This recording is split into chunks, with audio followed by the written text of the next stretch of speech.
dito na naman tayo sa another episode ng ating vlogs, Badong Aratilis po. Narito po tayo ngayon sa Hong Kong Airport. Yan. Medyo uuwi na tayo.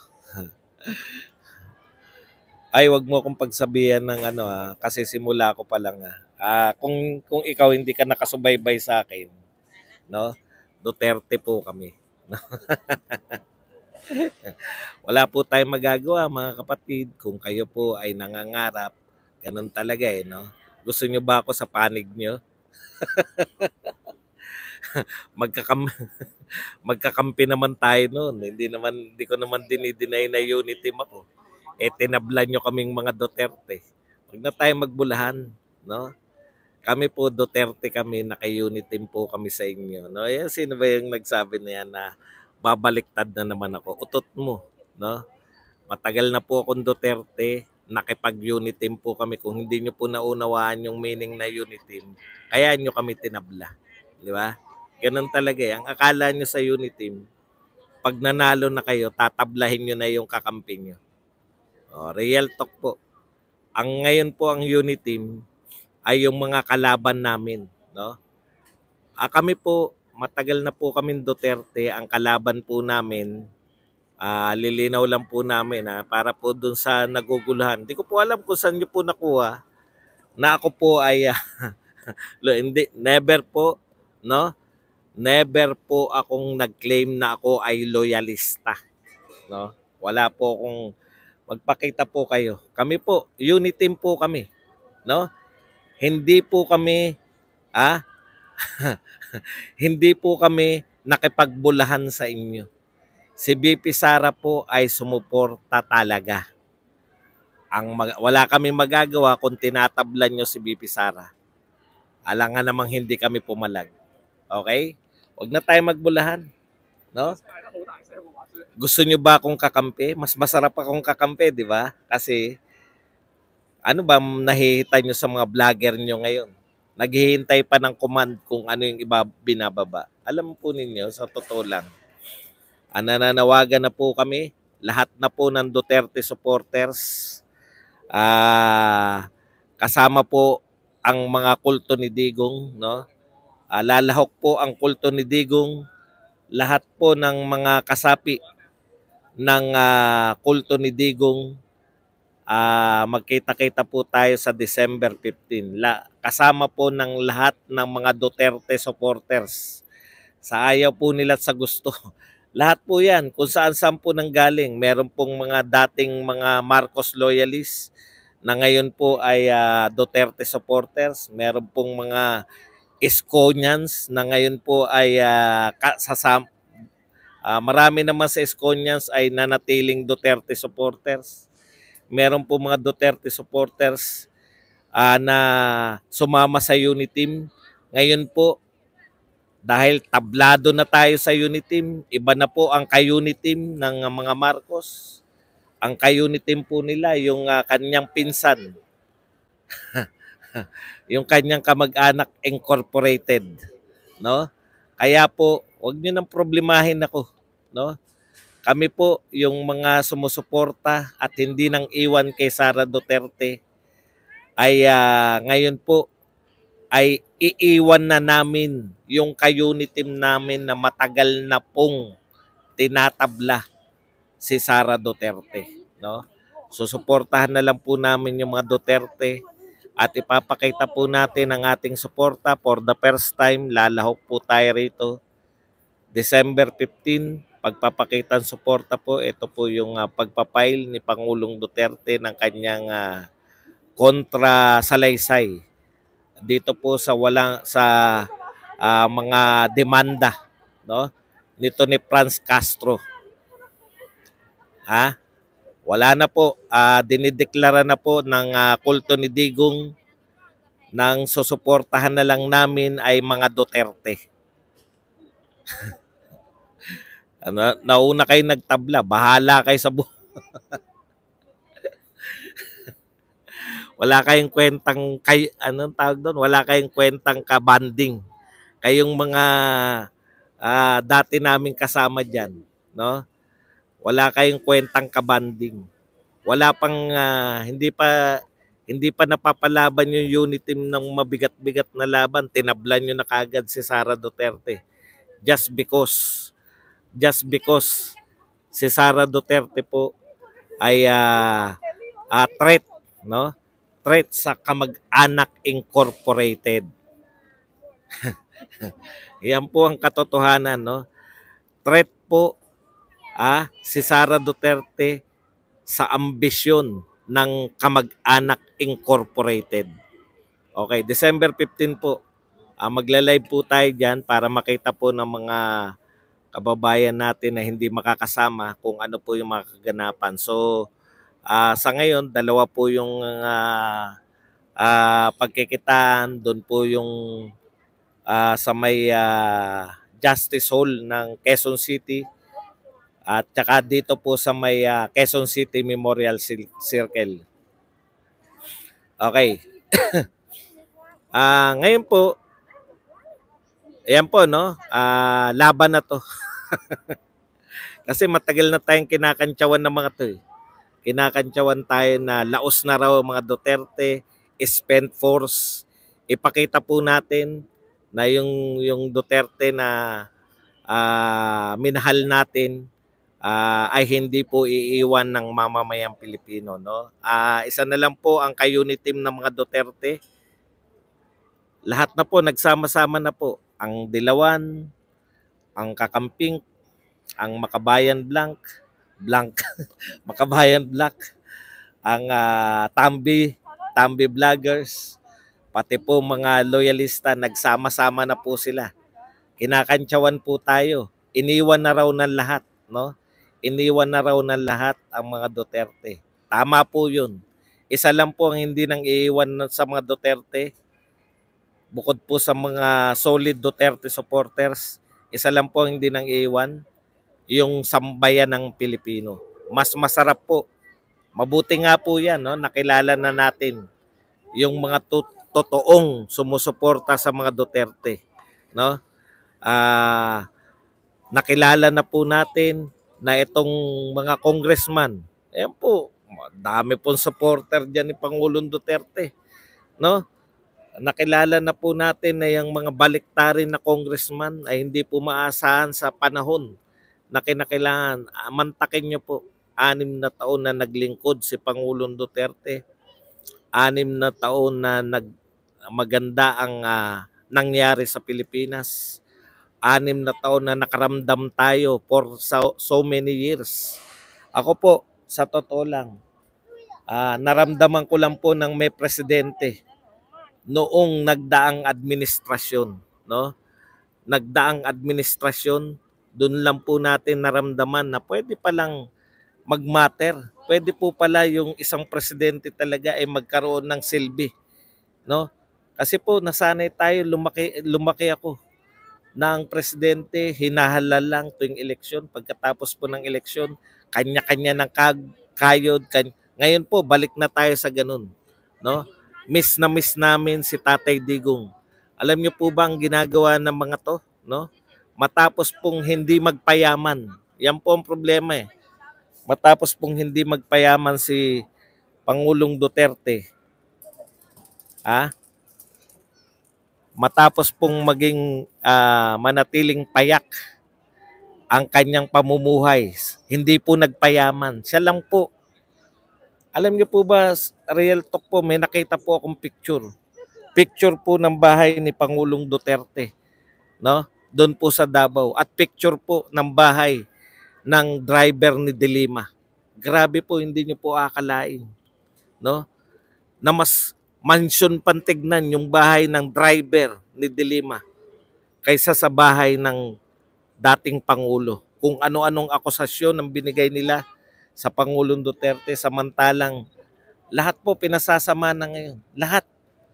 Pati po yung sinasabi na war on drugs na nagpatahimik po sa loob, no?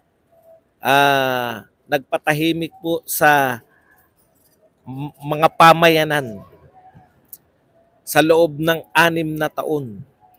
Pinatahimik po ng war on drugs ang mga pamayanan. ang mga adiksyonist na takot, ang mga tulak, ang mga nagtutulak ng droga na takot, ang mga kriminal na takot, no? Ngayon po, ang mga tao po nakapamuhay sa loob ng 6 na taon, naranasan po natin paano mamuhay ng tahimik. Eh yung mga mayayaman, hindi po nila mararamdaman yan. Kasi po ang mayayaman po, aalis sa bahay nakakotse, no? Pupunta sa eskwelahan, sakay ng kotse, ilalapag, nakakotse, no? Ang tayo po yung lumalabas sa looban, tayo po yung dumadaan sa mga kanto na punong-puno ng mga adiksyones, no? Pilit po nilang pinasasama. Pinapapasok nila. Pinapapasok nila yung yung ICC. Ayan. Ayan po ang ginawa nitong mga tao na to. Namimiss po natin yung katahimikan. Namimiss po natin yung 6 na taon. Pag natakot po tayo ng lahat, wala pong mangyayari sa bayan natin. Hindi naman natin sila. Ang sinasabi ko lang po, ito lang po ang sinasabi ko, matapos po ang 6 na taon na tapat na paglilingkod, sari-saring kaso pa po ang hinaharap ng Pangulo. Alam niyo po, sa totoo lang, sa ginawa po ng ating Pangulo, dapat po yan ipinagtatayo natin ng bantayog, no? Kung po pwede lang na magtayo ng bantayog habang buhay pa ang tao, gagawin po natin yan. Dahil po sa dami po na nagawa para sa bayan. Build, build, build. Huwag na po kayong umasa, no? Build, build, build. Mga taga Mindanao, yung inaasahan nyo na permado na lahat, popondohan na lang, huwag na po kayong umasa, no? Nakakaawa po. Okay. Mga kapatid, ito po ang sasabihin natin, no? Sa inyong lahat, magkita-kita tayo. Suportahan naman natin, no? Ang pangit naman po na yung dating Pangulo, imbis na bigyan natin ng parangal mayat maya, no? Bigyan natin ng parangal mayat maya, reklamo rito, reklamo doon. Kaso dito, kaso doon ang binibigay natin. Kaya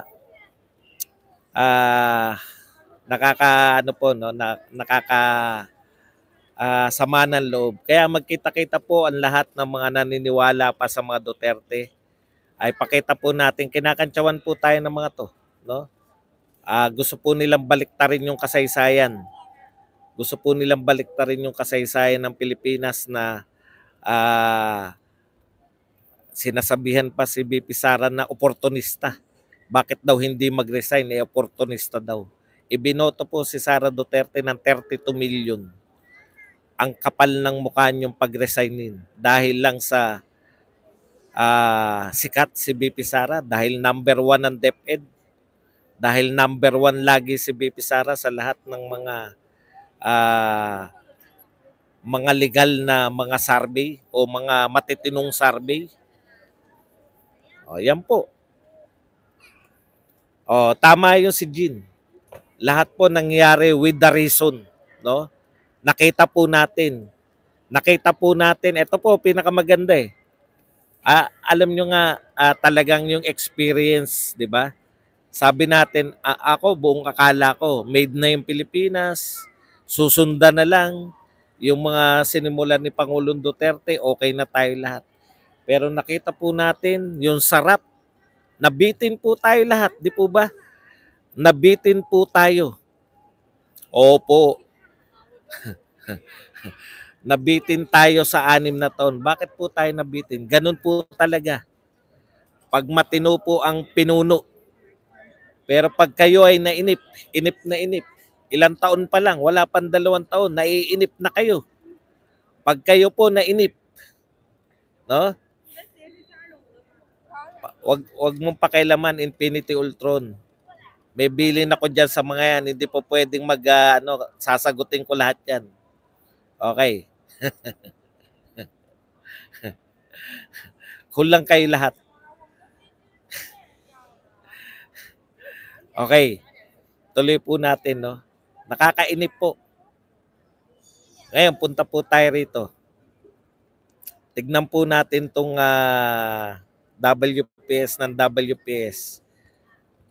Si BP Sara po hinahanap nila. Alam nyo, nagpapasalamat din po kami.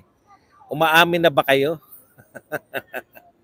Na si BP Sara talaga ang iniintay ninyo lahat? Takantaka ako eh. Hindi naman po presidente si BP Sara. Bakit paghanap kayo ng bakit kayo po lahat ay naghanap ng mensahe mula kay BP Sara? Okay. Alam niyo po, kung masaya na po kayo na nagbibigay ng mensahe, nagbigay ng mensahe si Martin, nagbigay ng mensahe si PBBM, nagbigay ng mensahe si sino yung Senate President na nga? Nakalimutan ko na dahil sa kawalan ng yung kawalan ng impact. Si Subiri, nagbigay na po sila ng mensahe, masaya na lahat. Alam niyo po, ang problema po, hindi po yan pagbibigay lang ng mensahe ang solusyon. No? Nasanay po kami. Nasanay po kami nung panahon ni Pangulong Duterte na kada may problema, nagbibigay ng solusyon. No? Sinusolusyonan po ang mga problema.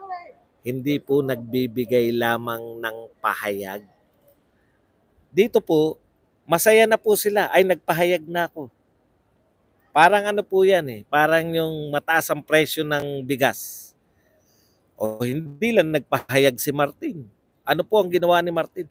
Nagpa-picture pa, nagpa-video pa na nagtatakal ng 20 pesos na bigas. Ganun po. No? Ang paglutas po ng problema ng mga to, pagbibigay lamang ng mensahe. Magbibigay lang sila ng mensahe, okay na. Akala nila okay na. No? Ang tagal nyo na nagbibigay ng mensahe. Tuwing may nangyayari dyan, nagbibigay kayo ng mensahe. Ang solusyon po ay hindi po pagbibigay ng mensahe. Ang solusyon po ayan mo na yan, anak. Yung kape. Miss, bigyan mo na sa kanya.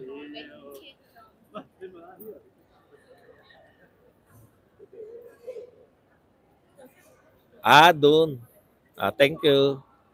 Ang solusyon po, hindi po pagbibigay ng mensahe. Ang solusyon po ng mga suliranin, kumilos kayo para si Pangulong Duterte may problema sa droga at kriminalidad. Nag-conduct ng war on drugs at nag-conduct ng anti-criminality drive. Anti-corruption. May nagaganap. Ngayon, panay, anong ginagawa ngayon? Panay, pahayag. Nakailan na pong pangyayari dyan sa WPS. Consistent sila. Kada may nangyayari, nagbibigay ng mensahe. Ano nangyari? Wala lang.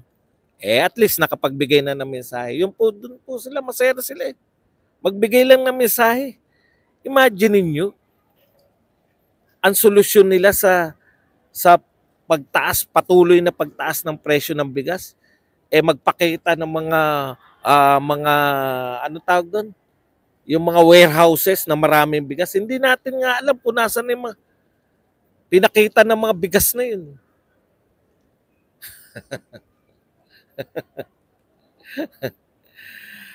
Solusyon, hindi po mensahe.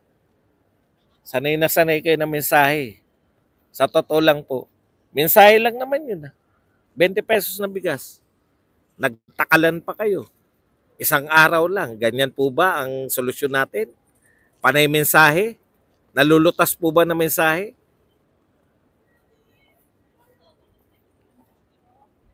Problema natin sa airport. Nakita nyo to, ang ganda-ganda ng airport ng Hong Kong. Hong Kong Airport. Ngayon, ang ganda po sa atin.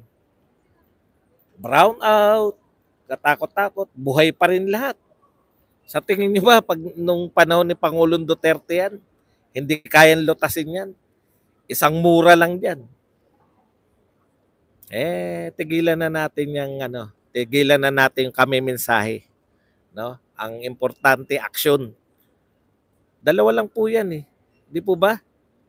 Dalawa lang po 'yan.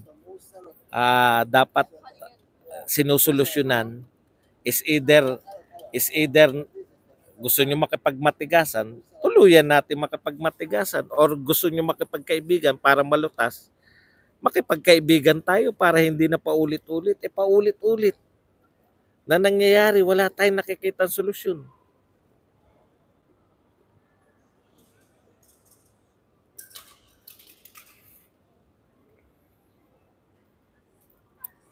Ano po ang inaatupag? Mataas po ang presyo ng bigas. Tataas pa, 60 na raw sa Pasko, before magpasko.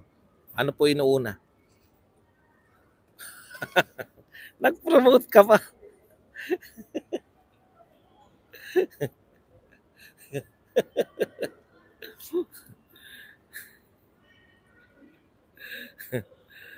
Ang inuuna po, SMNI, ICC, no?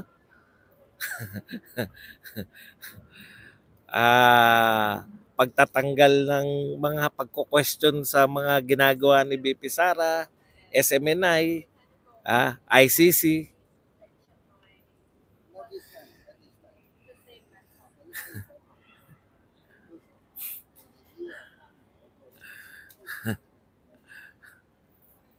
Okay. Sa totoo lang po, yung paghanap po natin, consistent po ito sinasagot ko po ito lagi, no? Kahapon may nagko-question din, bakit daw walang pahayag si BP Sara? Alam niyo po, yung nagtatrabahong tao, hindi po mahilig yang umepal. Real talk po. Pag hindi mo trabaho at nagsasalita ka lang, wala ka namang aksyon. Epal po ang tawag natin diyan, no? Marami po nag-epal ngayon. Hindi lang po sa gobyernong ito.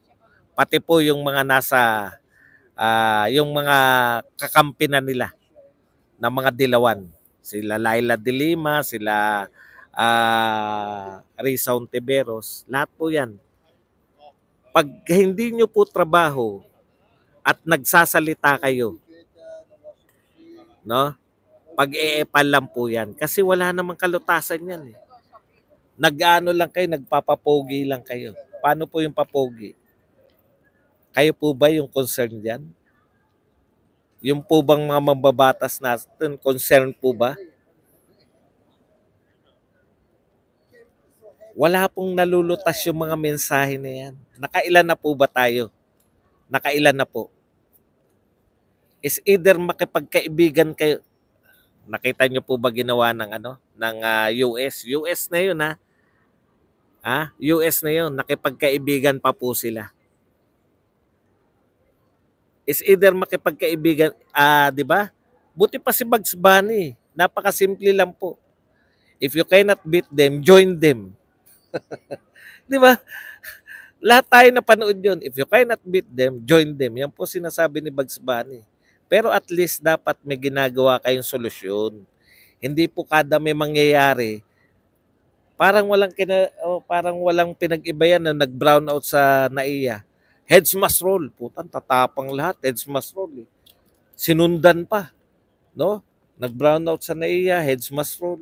Tapos nasundan pa ng tawag doon, nawalan tayo ng mga signal. O wala nang nagsabing heads must roll. Kasi na-realize nila, puta, umepal kami tapos walang head na nag-roll. Sayang yung pag-epal namin. Wala na nag-epal susunod kasi alam nila na hindi na pala panahon ni Duterte to.